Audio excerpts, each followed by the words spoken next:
मन मंदिरा गजर भक्तीचा.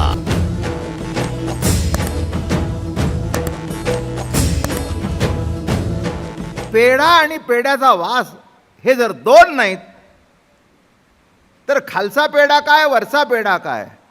तसं आत हारी काय बाहेर हारी काय, हारी इथे काय हारी तिथे काय हा प्रश्न शिल्लक नाही.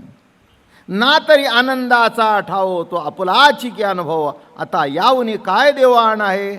आनंदाचा ठाव जर तुम्ही असाल आणि आनंदकंद हा परमात्मा असेल तर आता निराळं कुठे पाहण्याची आवश्यकता नाही. जरा पुढे जाऊया.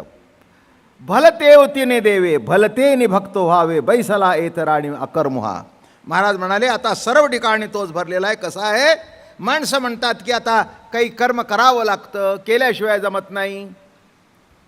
अद्वैत सिद्धांतामध्ये काही करावं लागत नाही. ज्ञानोबाने एकाच ओवीत उत्तर दिलं, क्रिया किरण आहे परी अद्वैती भक्ती आहे. हे अनुभवाचे जोगे नवे बोलायचे.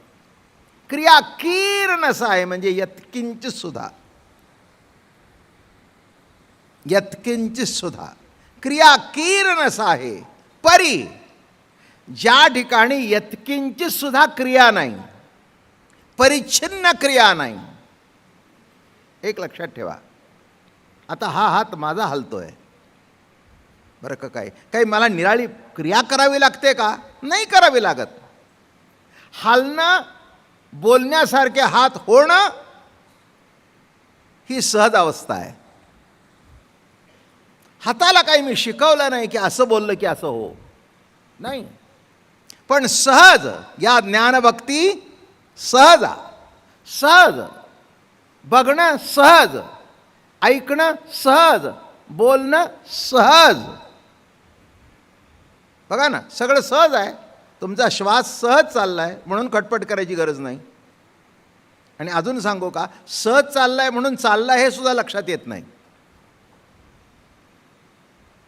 इतकी क्रिया सहज आहे की श्वास चाललाय का हे सुद्धा लक्षात येत नाही. इतकी क्रिया सहज आहे. पण जेव्हा प्रत्येक पाऊल टाकताना खटपट करावी लागेल तेव्हा कळेल केवढा अवघड आहे. म्हणून इथे काय म्हणतायत महाराज, क्रिया किरणस आहे, अद्वैती भक्ती आहे. म्हणून अद्वैत सिद्धांतामध्ये म्हणून सुद्धा देव अगर भक्त यापैकी वाटेल त्याने देव व्हावे, वाटेल त्याने भक्त व्हावे. पण मूळच्या नैष्कर्म अवस्थेमध्ये कुठेही फरक पडत नाही. हा इथे बसला म्हणून काही फरक पडत नाही, तो तिथे बसला म्हणून काही फरक पडत नाही. दोघंही एकच आहेत, नाही का. स्थानाला कुठे काही फरक पडायचं काही कारण नाही आहे. म्हणून या ठिकाणी महाराज म्हणाले, देवाची आत आठणी जवळ झाली आठणी. जरा जल्दी सांगू, आता थोडे दिवस राहिले. 26 तारखेपासून तर कीर्तनच आहेत. तेव्हा एक 5-6 दिवसाचंच अमृतानुभवाची प्रवचनं राहिली. तेव्हा जेवढं जास्ती सांगता येईल तेवढी सांगू. अगदी संपेल असं काही नाही आहे आणि संपवणं हा माझा स्वभाव नाही. कसं तरी आटपून टाकायचं आणि पाट्या टाकायचा हे मलाच खपत नाही. त्यामुळे जितकं जितकं नीटनेटकं सांगता येईल तितकं सांगण्याचा प्रयत्न करतो. देवभक्त रूपाने एक ईश्वरी चैतन्यच आहे, परमात्माच त्या रूपाने नटलेला आहे. देव आणि भक्त. आता उदाहरण द्यायची झाली तर कितीतरी देता येतील. तुम्ही मैसूर वगैरे गेला असाल तर चंदनाचं काम फार सुंदर दिसतं. मग त्या दुकानात जर गेला, आर्ट एम्पोरियममध्ये एका चंदनाच्या खोडाचा गणपती केलेला असतो, एका चंदनाच्या खोडाचा विष्णू केलेला असतो, एकाचा कृष्ण केलेला असतो, एखादा राधाकृष्ण केलेला असतो.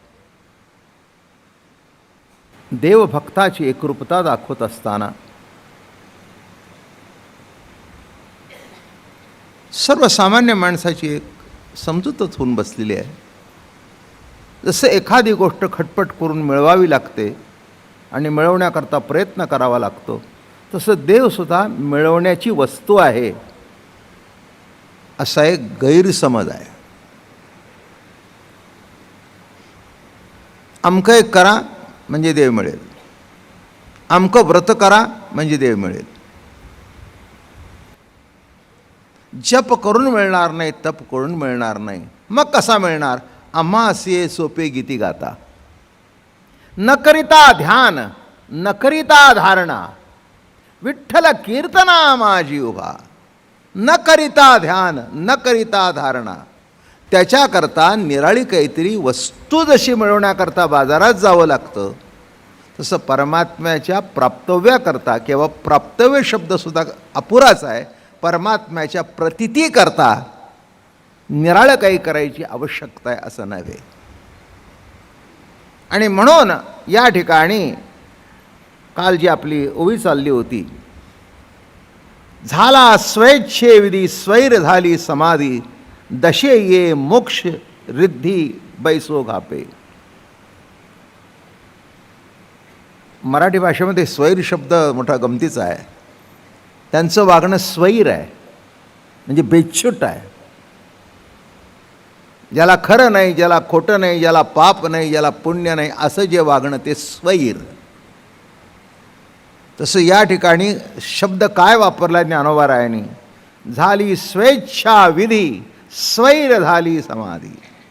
स्वैर म्हणजे व्यापक झाली. स्वैर म्हणजे काय झाली, अमक्याच ठिकाणी बसलं, अमकंच पद्मासन घासलं, अमकीच मुद्रा लावली म्हणजे समाधी प्राप्त होते असं नव्हे. सम आधी आणि विषम आधी जे तत्व आहे त्या तत्वापर्यंत जाऊन पोचणं नामे समाधी. म्हणून या ठिकाणी स्वैर झाली म्हणजे ती काय माणसं सैरा वैरा पळ सुटली, म्हणजे त्या समाधीला अमकही केला असताना ती समाधी आहे असा जो विचार होता तो स्वैर झाला. हा काळत्रयी अविच्छिन्न येथे कैचे होते बंधन, आता मोक्ष हा शब्द जाण बंधाची सारिका. म्हणून हे दशा अगाध येथे मोक्ष होय अवरोध, हा सरळ सच्चिदानंद येथे मोक्ष न मिरवे. झाला देवोची भक्ती ठावोच झाला पंथू, म्हणून ठेला एकांत विश्वाची ये. ठावच पंथ झाला. आता निराळ कुठे काही जायचं नाही आहे. कोठोनिया काही नलगे आणावे, नलगे कोठे जावे पहावया. आपल्या ठिकाणीच आपलं निज तत्व ओळखायला लागणं. बाहेर जाण्याची गरज नाही. आत हरी बाहेर हरी, हरीने घरी कोण दिले. किती सुंदर अभंग आहे बघा. आत हरी बाहेर हरी, हरीने घरी कोण दिले. आता कुठे बघतो, असं ठिकाण शोधून काढ की जिथे हरी नाही. मग हरी जर सर्व ठिकाणी आहे तर समाधीला अर्थ काय लागला, स्वैर झाली समाधी. समाधी हे अष्टांग योगातला शेवटचा भाग आहे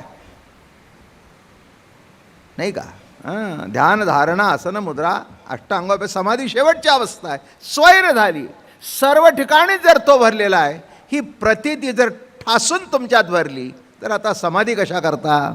म्हणून या ठिकाणी महाराज म्हणाले, आता ऐसे जे देवपण तोची भक्ता असे भक्तासी जो प्रत्यय तोची अंगे आपण देव, आणि भक्तपणाचा निर्वाह प्रत्यय मात्रची. भक्ताला काय प्रत्यय येतो तर सर्व ठिकाणी देव व्यापक ही प्रतीती येते. तोची अंगे आपण देव आणि भक्तपणाचा निर्वाह प्रत्यय मात्रची.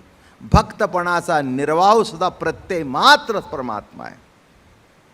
परमात्मा कोण आहे, प्रत्यय नाम सिद्धांत तत्व. म्हणून या ठिकाणी म्हणाले, तया प्रत्ययाचा स्वाद प्रत्ययची लाहे विशद, नाना दुनावे आनंदापपणे. आपणच आपला स्वाद घ्यायचा, निराळं कोणी राहिलं नाही. बोलता बोलता दृष्टांत आठवला. एक पेड्याचं बॉक्स गच्च भरलेलं आहे. पेड्यावर पेढे, शेजारी पेढे, आजूबाजूला पेढे, असं पेड्याचं बॉक्स भरलेलं आहे. आता खालचा पेढा कोणाचा स्वाद घेतो, नाही खालच्या पेढ्याला कसला वास येणार आहे, वरच्या पेढ्याला कसला वास येणार आहे. अरे इथून तिथून जर पेढा आहे तर पेढ्याचा वास घेणं हा प्रश्नच मिटला. अनेक आकाराचे गणपती असतात, अनेक रूपामध्ये कृष्ण असतो. कुठे राधा कृष्ण आहे, कुठे रांगताना कृष्ण आहे, असं सर्व आहे. पण सर्व चंदनच आहेत, एका लाकडापासूनच कोरलेले आहेत. तसे इथे देव ज्या मूळ स्वरूपातून आहे, भक्त सुद्धा त्या मूळ स्वरूपाचाच भाग आहे. याच्यामध्ये बायफर्गेशन करता येत नाही. फक्त सोंड आली, चार हात आले, दुर्वा आली, मूषक वाहन आलं की गणपती. बरोबर आहे ना. 4 हात आले, सुदर्शन चक्र आलं, गदा आली, शंख आला, पद्म आला, विष्णू आला. 3 ठिकाणी वाकडा आहे, हातात बासरी आहे, कृष्ण झाला. पण हे सगळे एका लाकडाच्या ओंडक्यापासूनच.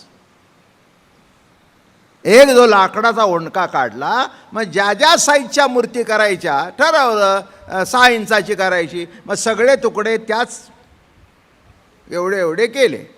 मग त्याच्यापासून जसं कोरलं, पण किती आकार बदलले, तर मूळचा चंदनाचा वास तोच.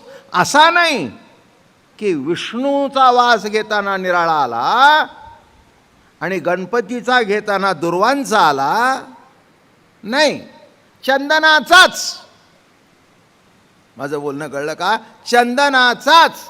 याच्यात इथून तिथून फरक नाही. तसं देव काय, भक्त काय, हे दोन्ही एकरूपतेचं लक्षण आहे. म्हणून अद्वैत सिद्धांतामध्ये क्रिया कीर्णस आहे असा असून सुद्धा यत्किंचित सुद्धा परिच्छिन्न क्रिया तिथे प्रगट न होताना सुद्धा तिथे भक्ती आहे, हे अनुभवाच्या जोगे नव्हे बोलायचं. मन मंदिरा गजर भक्तीचा.